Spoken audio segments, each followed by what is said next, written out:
man on the phone. Everything that they taught us in school was a fable. The donkey and the elephant sit at the same table, behind closed doors where no man can see.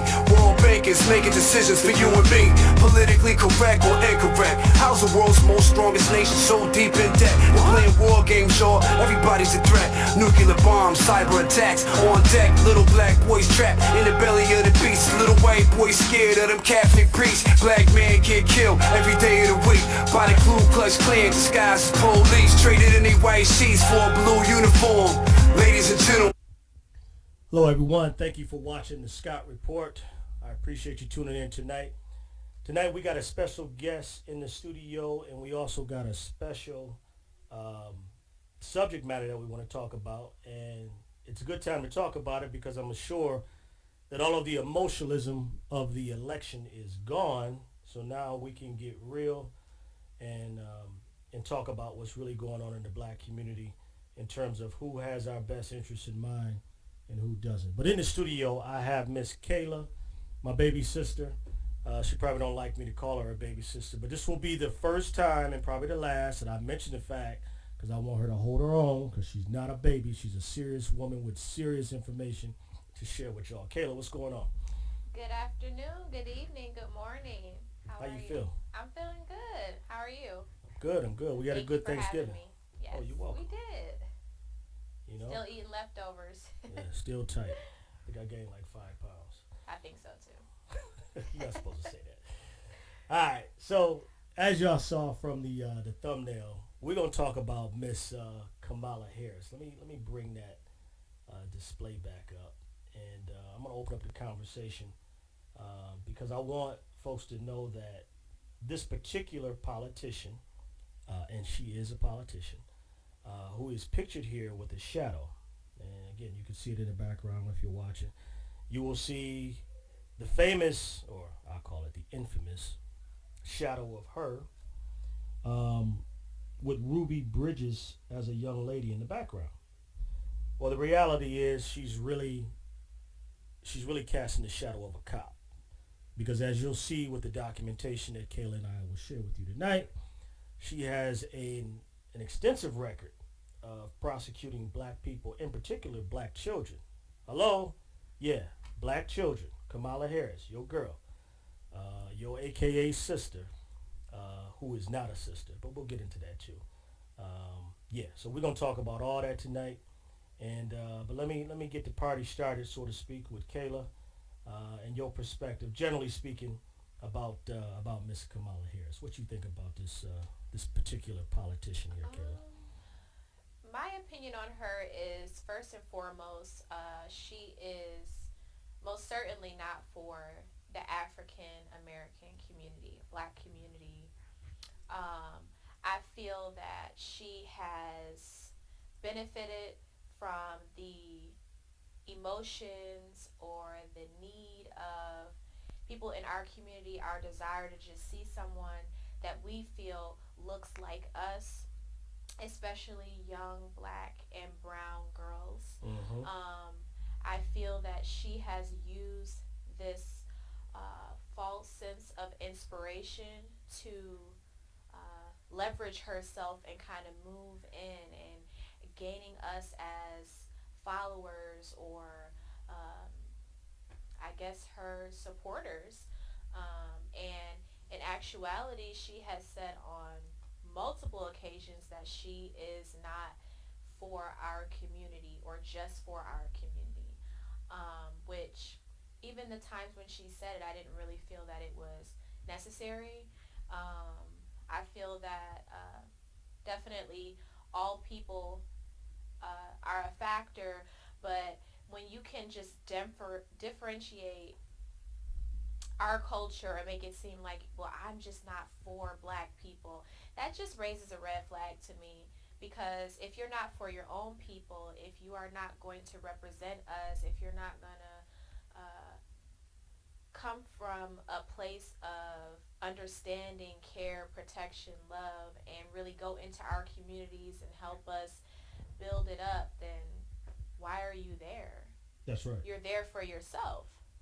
So I mean, that's a great point. And, you know, particularly with the Democratic Party, they're very concerned about our voting rights, right? That's one right that we can count on them to advocate for because it benefits them, Absolutely. right? What about all the other rights that we are not afforded in this society? You know, the right to fair housing, the right to good jobs, the right to economic opportunities in the form of banking and financing. You never hear the Democratic Party or the Republicans. I got to go both ways because I'm not a sellout Republican or a coon for the Democratic Party. I'm not with none of them at this point in my life because I see through both of them. But the point is, you're advocating for me to advocate to do something for you that ultimately helps you. So that when it's not voting time, not voting season, you really don't give a damn about black people. Nope. And that's been the history.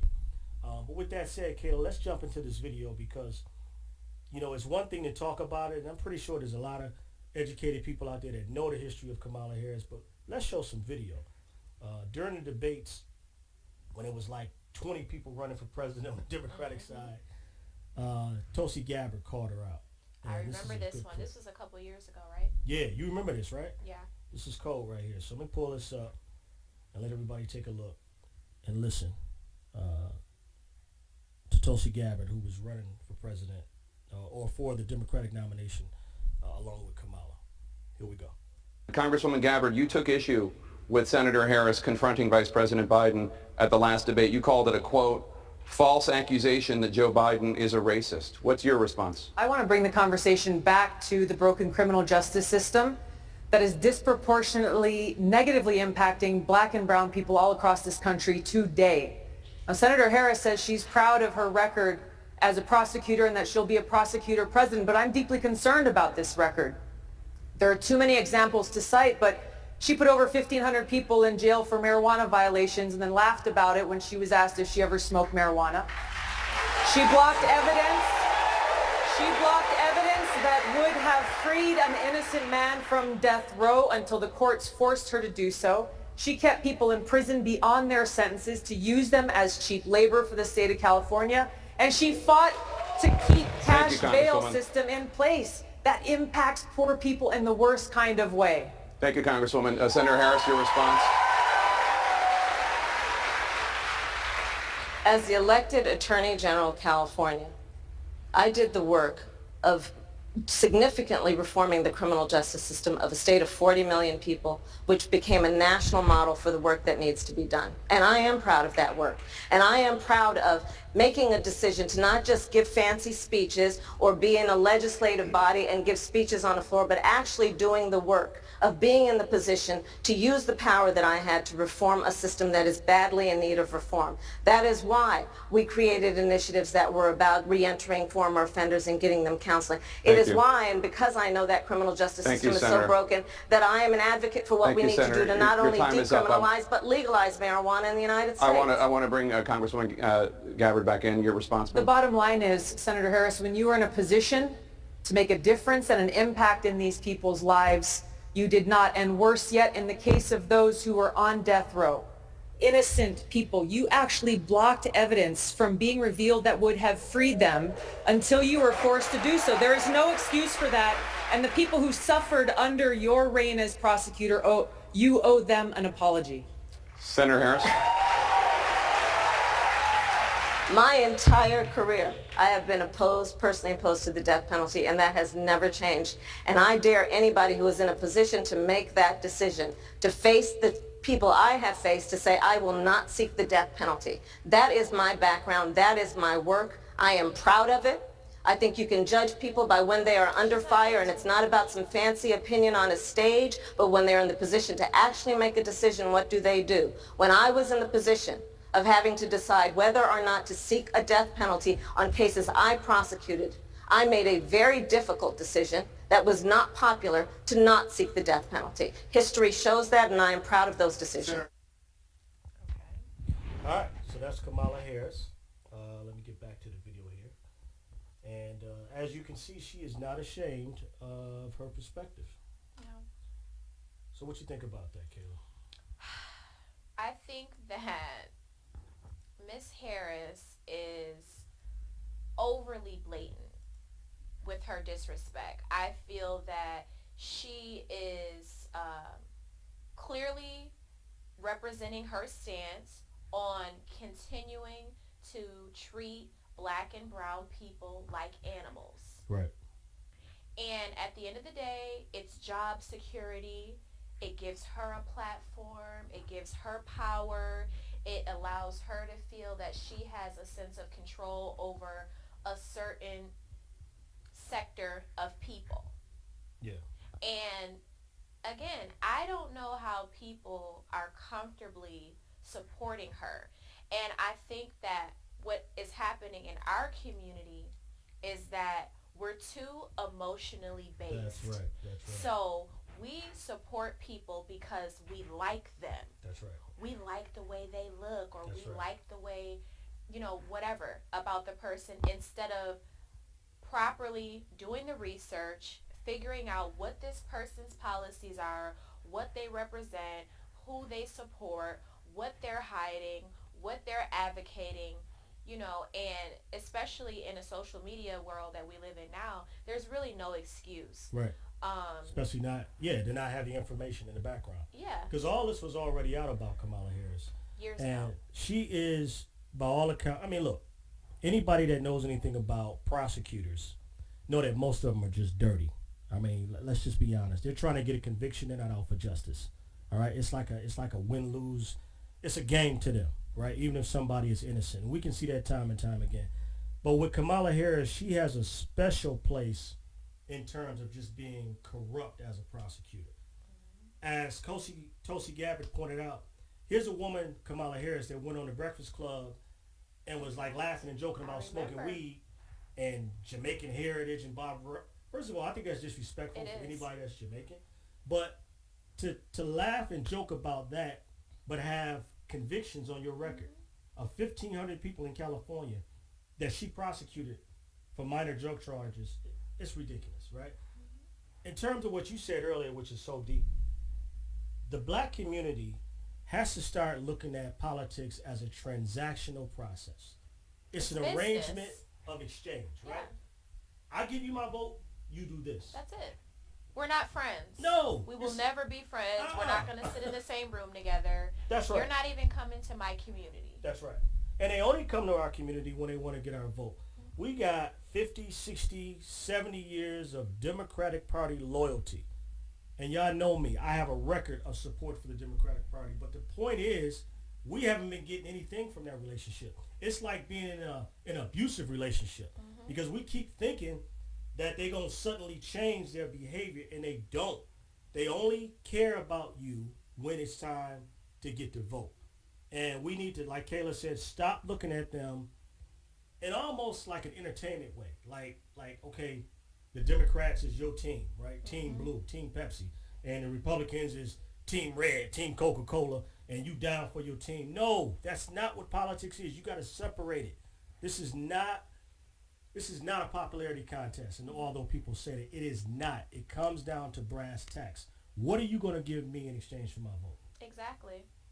And, the vast majority of people that enter politics, I have to be honest, they're narcissistic.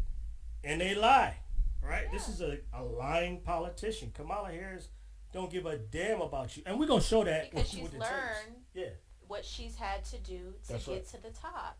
She's doing what she has to do for the money, for the position, for the leverage. So here's another video. I'm going to pull this up real quick about Ms. Harris.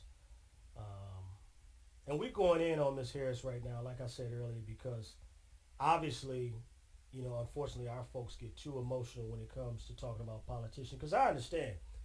You hate Trump, or you hated Trump so much that you could not see that the lesser of two evils was just evil, right? And I get it, but we have to stop voting against someone and electing somebody else because of emotions. Right? We got to be more strategic than that. So, all right, here's the next video. This is Miss Kamala Harris. Let's take a listen. I have friends like Eva Patterson. We'll start from the beginning. Here we go. I have friends like Eva Patterson. Okay, so I say with all love and warmth that part of the concern also for people who are progressive thinking and liberal-minded, or just progressive thinking in terms of just fix it, is that we all have these posters in our closet that is attached to a stick that we sometimes will cart out when we're talking about criminal justice policy and those statistics that you first heard when we opened it up, incarceration. And we run around with these signs, build more schools, less jails. Build more schools, less jails. And we walk around everywhere. Build more schools. We protest. Build more schools, less jails. Put money into education, not prisons. There's a fundamental problem with that approach, in my opinion. And it's this. I agree with that conceptually. But you have not addressed the reason I have 3 padlocks on my front door. So part of the discussion about reform of criminal justice policy has to be an acknowledgement that crime does occur, and especially when it is violent crime and serious crime, well, there should be a broad consensus that there should be serious and severe and swift consequence to crime. I have friends like Eva Patterson. All right, sorry about that. So that's the cop, y'all. Kamala Harris. Did you want to comment on that video before I go in on this? I feel that she has a valid point when it comes to certain crimes. If it's something that has to do with domestic violence, gun violence, breaking and entering, things like that. But when we're just pulling young people off of the streets for petty crimes or small amounts of drugs, you know, or if we have evidence that we're not going to share, then sometimes it's not the message, it's the messenger. Yeah. Well, what Kamala Harris, see, here's a book right here. And I think everybody should read this book if you haven't read it. The New Jim Crow, written by Michelle Alexander.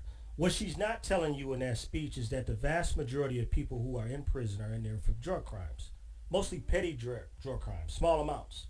And because of the drug sentencing laws, which were disproportionately racist, a lot of people are sitting in prison because of that model, right? Build more prisons and less schools. That's the real model with the prison industrial complex. That the majority of people who are in jail is not for violent crime. In fact, they're not even violent criminals. They're there because of a drug policy, a racist drug policy supported by people like Kamala Harris and Joe Biden, who wrote the drug policy. So the problem I have with her is that it's patronizing and insulting as a black person. Because, yeah, as you pointed out, there is people that commit violent crimes, and yes, they'll be dealt with, and they have been dealt with by society. But when you got the courtrooms, I'm talking the majority of the courtrooms filled with people because they had weed in the car or because they had a small amount of drugs, and you about to give this person a football number and send them away for 25 years because it's 3 strikes and you out, that's a law based on racism. And Kamala Harris had a record, a Republican-like record, if you want to be honest, a very conservative record when it came to dealing with black people in criminal justice. Something she avoided during the campaign process when she was running for president. She didn't want to talk about that. She wanted to focus on, you know, being on the Breakfast Club, talking about how black she was, eating black food, and this woman does not identify with us. And she governs in a way that shows you that.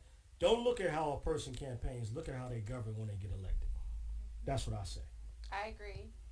I do agree. It's very sad to hear her speak about building more prisons versus schools. Right. But we know that in this country, we try to make it look like education is so important to us and college and this and that, but it's all about money. It's all about job security. Yeah. So what happens to us is to us. You know, they don't feel it's their problem. Right. When you live your life detached, and then you have all these emotionally attached people that are like, oh, I want to support you because you're black, and you're like, you are a piece of gum on the bottom of my shoe. Yeah.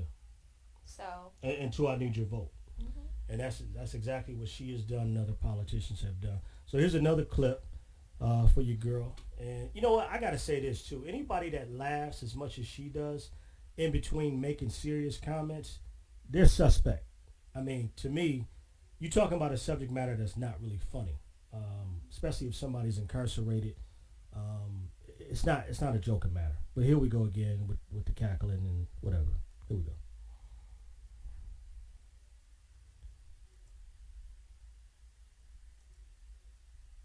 Okay. I have friends like Eva Patterson. Okay, so I... Here's the next one.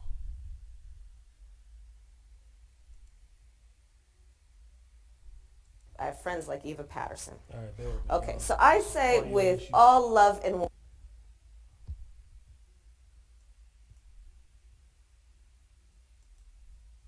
does that keep saying previous? I have friends like Eva Patterson. Okay, so I say... Hit the play button. Right here, right? Yeah, see it says previous. So let me do this. I'll reduce it. I would not be standing here were it not for the education I received. And I know many of us will say the same thing. And I believe a child going without an education is tantamount to a crime. So I decided I was going to start prosecuting parents for truancy. Well, this was a little controversial in San Francisco. And frankly, my staff went bananas. They were very concerned because we didn't know at the time whether I was going to have an opponent in my re-election race. But I said, look, I'm done. This is a serious issue, and I've got a little political capital, and I'm going to spend some of it. And this is what we did. We recognized that in that initiative, as a prosecutor and law enforcement, I have a huge stick. The school district has got a carrot. Let's work in tandem around our collective objective and goal, which is to get those kids in school.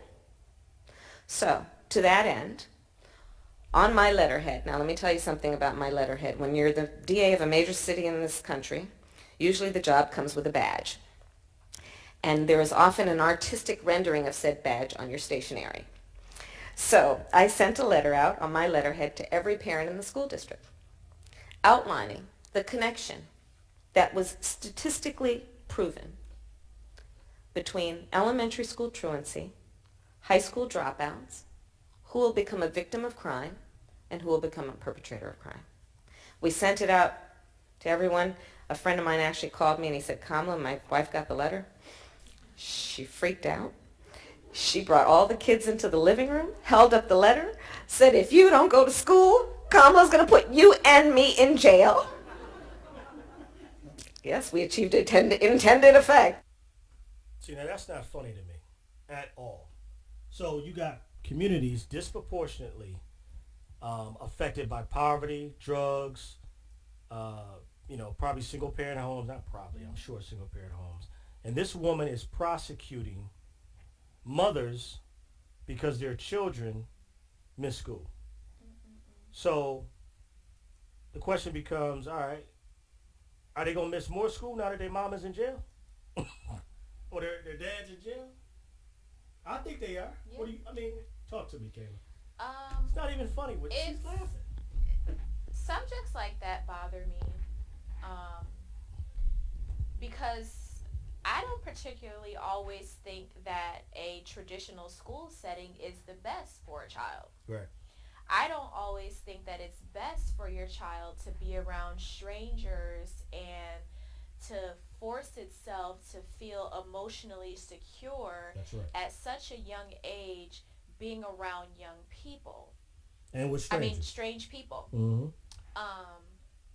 So I feel that it's more so about control. Yep. More so about job security and her leveling up. She comes up with ideas of rebranding herself, putting herself out there, making people know her name. She is networking. Mm-hmm. And she's throwing out a bone to see how people are going to respond to it. And a lot of people, unfortunately, are fear-based. Me personally, that would have made me take my child out of the school system right. and start homeschooling. The day that I got that letter would have been my child's last day in school. Yeah.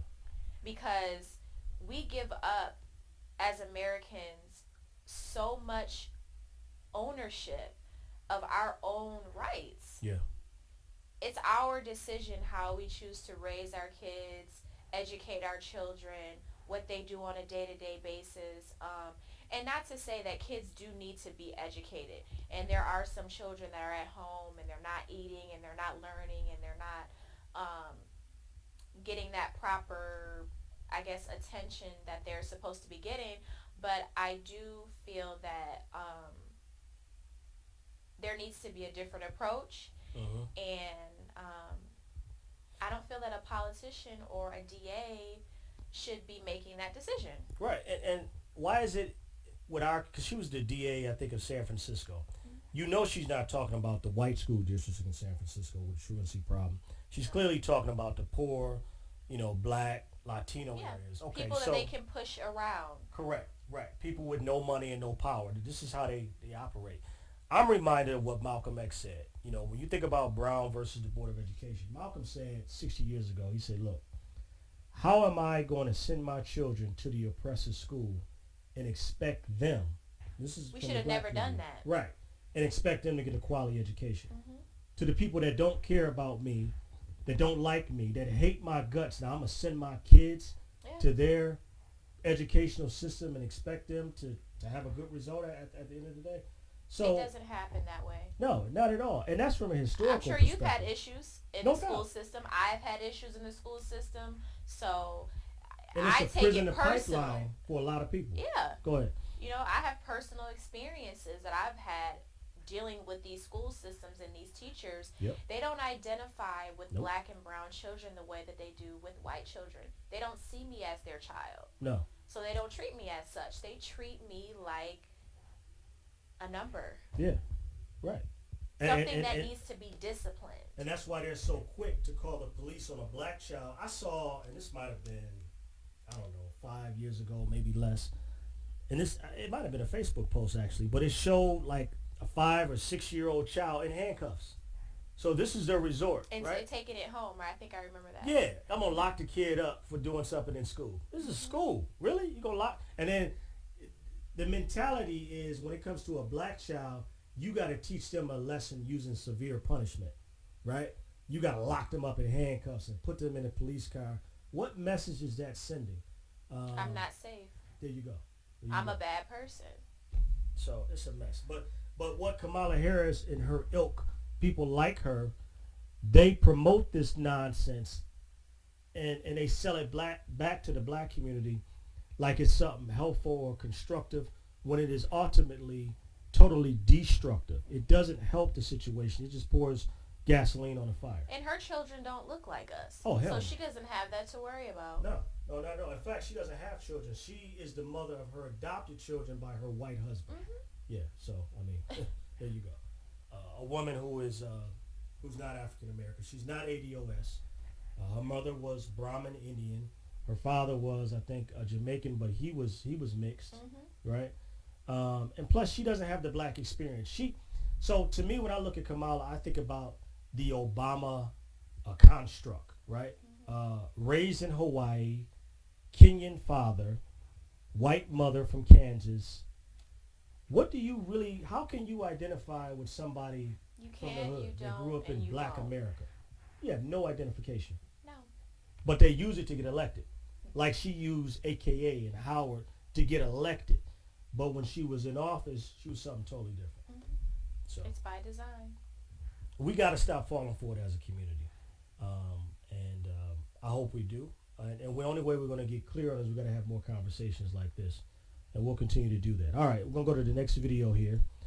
And the last few videos are just like short clips. But, I guess the main objective of this particular topic that we're discussing today is to really, pull the mask off these politicians and recognize that that's exactly what they are. Politicians, they are here, to get your vote, to get elected without your interests involved. And if they can lie to you, if they can snow you, if they can pretend that there's something that they're not. In order to achieve that objective, they're going to do it, and Kamala Harris is a prime example of that. Here's another example. Do you support reparations for black people? Well, listen, again, we had over 200 years of slavery. We had Jim Crow for almost a century. We had legalized discrimination, segregation, and now we have Just so you know, that's a political tactic. To rephrase the question and never really answer. No. You know that, right? Yeah, she's not okay, gonna all right. answer. Okay. segregation and discrimination that is not legal but still exists We know this and is a already. barrier to progress. We have disparities around housing. We have disparities around education. We have disparities around income. And we have to recognize that everybody did not start out on an equal footing in this country. And in particular, black people have not. And so we have got to recognize that and do something about that and give folks a lift up. That's why, for example, I'm proposing the LIFT Act.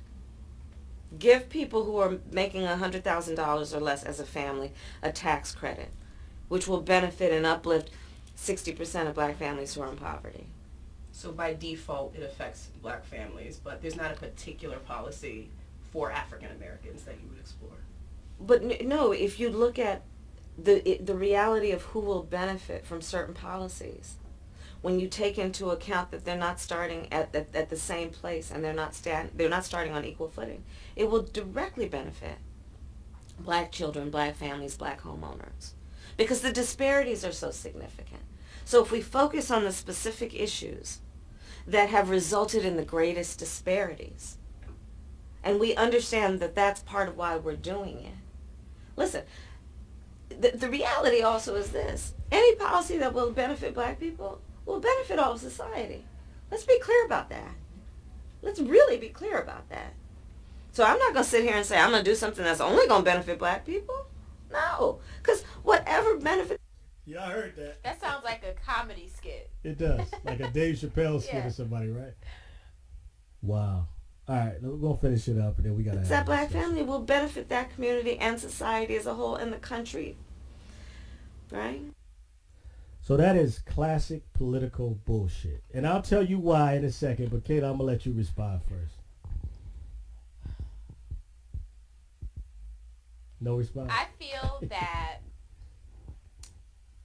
not even a feel, because I don't want this to be a feeling. We're going to deal with what she said. And what she said was her Lift Up project or the Lift policy or Lift Act Right. would directly benefit individuals who live in a household that make under $100,000 or less. Yeah. And it would give them a tax cut. Tax credit. Tax credit? What does that look like? You know, what is that? I need to see that, you know, the numbers for that. But again, you can see clearly that she is not advocating to put black people on an even playing field. Mm-hmm. Because at the end of the day, that's how we're going to end the race issue. Right. When your money is a little different, people respect you differently. That's exactly When your right. money is funny, they know they can step on you, walk all over you, and treat you how they want to. That's right. So for her, she is for herself. Yes. She's not willing to openly say certain things like, yes, I would like to sit down with this person. I would like to write up this policy for this community and get this put out or that put out. So yeah, she didn't really agree with the young lady. She kind of danced around the question. Yep. She said what she had in place, which was something that's attached to her name that would benefit her and her household. So again, it's about self, and until we get like that with our own families, with our own bloodline, with our own last name, we're not going to get anywhere, because we're looking outside of our homes for this support that's supposed to be at these city hall buildings or at these police stations. That's not where it's at. You have to build your own family up. You have to figure out what's going to be the best decision for you logically. So Well, the thing that makes me upset, and I mean, you're on point with understanding perspective, is that Kamala Harris and Barack Obama and other politicians, they always bring up income and not wealth, right? Disproportionately, black people don't have wealth in this country. The question about reparations is righting a wrong in terms of wealth accumulated, not a tax credit. Because what the hell does a tax credit mean if you ain't making no money, which means you ain't got no tax burden anyway? But see, that's where we mess up. Yeah. We keep trying to be a part of the system when the answer is remove yourself. Stop dealing with anything that they have to offer you. Separate yourself. The country will crash in 24 hours. You talking about because of our consumption, right? Because of our consumption. Yeah, We consume so much That's right. that we could have them at our doors That's in right. 48 hours. Once we cut off the money. I totally agree with that.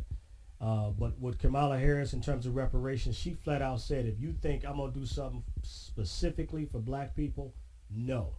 And for me, when a politician says that, especially a politician who is pretending to be black or advocating the fact that she's a black woman, that says a lot about their character.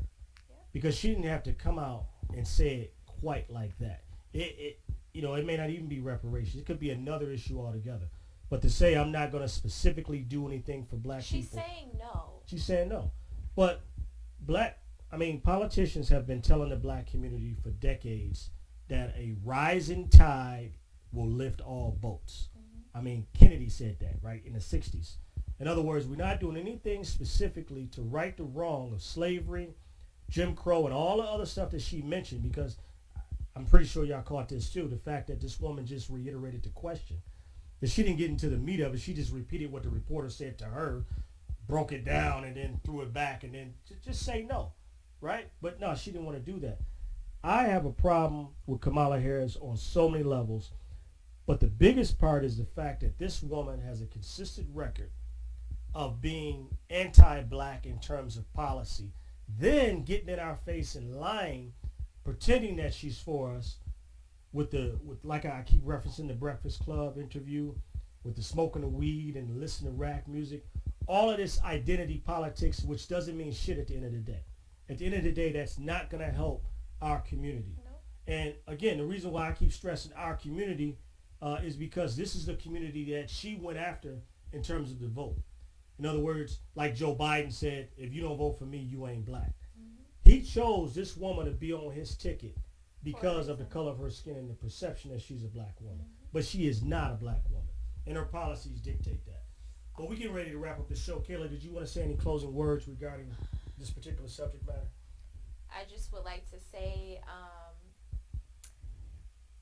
get your own independence, find a way to make your own money, become financially free if possible, work with your family, collect, use your brain, use your brain.